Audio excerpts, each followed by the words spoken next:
duración y concentración de la muestra problema obligatorio eso, y pasarlo a gramos por 24 horas y en milimoles. Eso es lo principal. Ya. Ahora respecto a la creatinina. Oye, espérate, ¿me salté uno? No, no. Sí. Ah, no, acá está, ácido úrico. Ya, ya. Respecto al ácido úrico, ¿qué va a actuar? El reactivo UOD, que es el reactivo ureazo. Nada más así recordarlo. Que va a degradarlo a lantoína y peróxido de hidrógeno. Ahora, esto va a reaccionar con estos compuestos, el DCBS y el 4AP. Pero, ¿qué es lo principal? Recordar que se forma un complejo coloreado. El color, ahorita mismo no me acuerdo y no sé si alguien se acuerda de esta prueba, porque, bueno, como no me tocaba esa parte, pues no puede ver, ¿no? Como los reactivos se hacían al instante. Pero en todo caso, recordar el complejo coloreado y en la siguiente parte vamos a ver otro complejo coloreado. Entonces, si no es ese color que voy a mostrar, pues es ácido bórico fijo. Ya. Básicamente lo que dice la prueba es que ante más intensidad del color, pues va a haber más cantidad de ácido úrico en la muestra. Y aquí lo mismo para calcular la concentración en la muestra problema, que ya debes saber cómo sacarlo, y pasarlo a gramos de 24 horas, que no es tan difícil. Nada más recordar, primero por conveniencia, siempre te recomiendo ponerlo en gramos por decilitro para que se vayan de frente pues los valores, ¿no? Elimines decilitro en todo caso y tan solo te quede en gramos. Ya no tengas que pasarlo otra vez a gramos una vez ya hayas calculado todo esto y dividirlo entre mil. Ya, valores aceptables, esto también recordar, creo que es fija. De seguro va a venir una para interpretación de si esta persona da cálculos, determinar o señalar la respuesta correcta. ¿Tiene ácido úrico elevado o ha seguido una dieta hipoproteica, una dieta hipoproteica? Aquí también gasto de la urea, 900 a 1500 milimoles por día. Caso de ácido úrico, 1.48 a 4.43. Y también vemos lo que había resaltado el profesor Sandoval en las clases, ¿no? Cómo es que somos animales uriotélicos, ya que principalmente eliminamos urea en nuestra orina, ¿no? Ves que el valor es como si comparamos como 100 o más de 100 veces alto de excreción de urea que en el ácido úrico, ¿no? Y respecto a la creatinina, aquí es que esta va a reaccionar con el picato alcalino, ¿no? Que es el reactivo para determinar la creatinina, que va a ser una suma del ácido pícrico y el hidróxido de sodio, ¿no? Por la reacción de café, que va a formar un cromógeno anaranjado rojizo, o así se le determina, así se le dice. Eh, bueno, ¿y qué va a decir la prueba o cómo es que se va a medir la creatinina? Pues por la duración de la reacción. Tampoco estuve presente en la prueba, pero se supone en teoría que es así. Mientras más dure la reacción, va a haber más concentración de creatinina. Ya. Aquí también lo mismo de hallar la concentración de la muestra del problema. En este caso también se supone que se debería utilizar la resta, tanto de la segunda absorbancia obtenida al final de toda la prueba y la absorbancia obtenida como a los 30 segundos. Pero es que en mi caso, en mi labo, salió un valor muy, muy, muy, muy bajo. Y cuando calculabas, pues salía un valor muy ínfimo. Entonces, ¿qué nos recomendó nuestra profesora? Utilizar la segunda observancia que obtuvimos, que es la esta de 0.150. Pero no debería utilizarse así. Otros profesores dijeron que sí o sí se tiene que restar. Entonces, para el examen, sí o sí resta de observancias. Ya, entonces multiplicar, ¿no? Por el factor de ilusión, por el factor de calibración y obtener este resultado, ¿no? De la concentración de la muestra problema. Pasarlo a gramos por decilitro, luego a gramos en 24 horas y posteriormente a milimoles. Nada más. Probablemente los datos del peso molecular, eso lo den en el examen, así que tampoco preocupación por eso.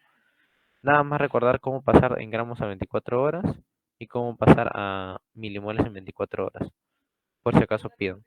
Y los valores normales, ¿no? De creatinina, de ácido úrico y también de urea. Ahora, respecto a hemoglobina. En esta parte también había problemas de pH en la hoja, pero No sé si ven así y no sé si Sandoval mencionó que iba a venir PH, o sea, problemas buffer, pero por si acaso también revisen lo que ya han desarrollado, ¿no? De buffer. Que bueno, algunos ya los deben tener dominados, de seguro de tantas veces que lo han visto. Ya, hemoglobina. Ahora respecto a la hemoglobina. También esa prueba fue muy corta. ¿Pero en qué se basa? Bueno, el profesor Labo B, así de Labo B se explayó mucho resaltando aspectos fisiológicos, ¿no? Pero no creo que eso venga en el examen, la verdad. No es fisiología, no es bioquímica. Ya, en este caso se habla de cómo la hemoglobina, la prueba va a reaccionar con lo que es el ferricianuro para formar la metahemoglobina. Eso mediante una oxidación. Esta metahemoglobina se junta con el cianuro para formar la cianmetahemoglobina, que eso va a ser aquello que le va a dar color a nuestro tubito, ¿no? Que sacamos, que luego vamos a leer a la observancia. Eso va a darle el color que era medio clarito, color, bueno, dependiendo de la muestra, ¿no? Pero generalmente era como un rojito muy transparente o un anaranjado muy transparente. Bueno, ¿y qué va a indicar esta prueba? Ante un mayor color o más intensidad del color, va a haber mayor concentración de hemoglobina.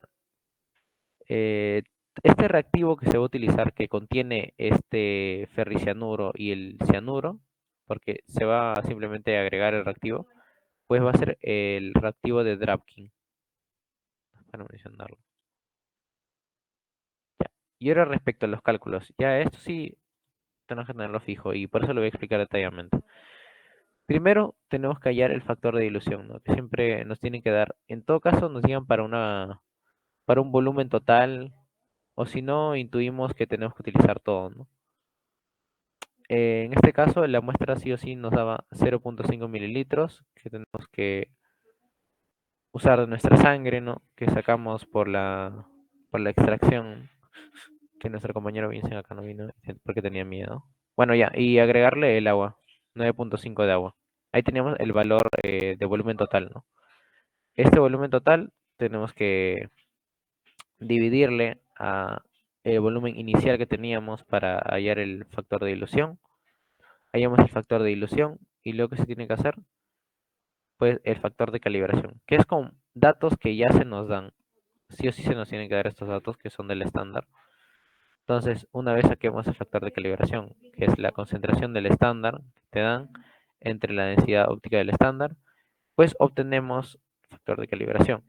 Luego, ¿qué pasa? La concentración de la muestra del problema, ¿no? En este caso de hemoglobina.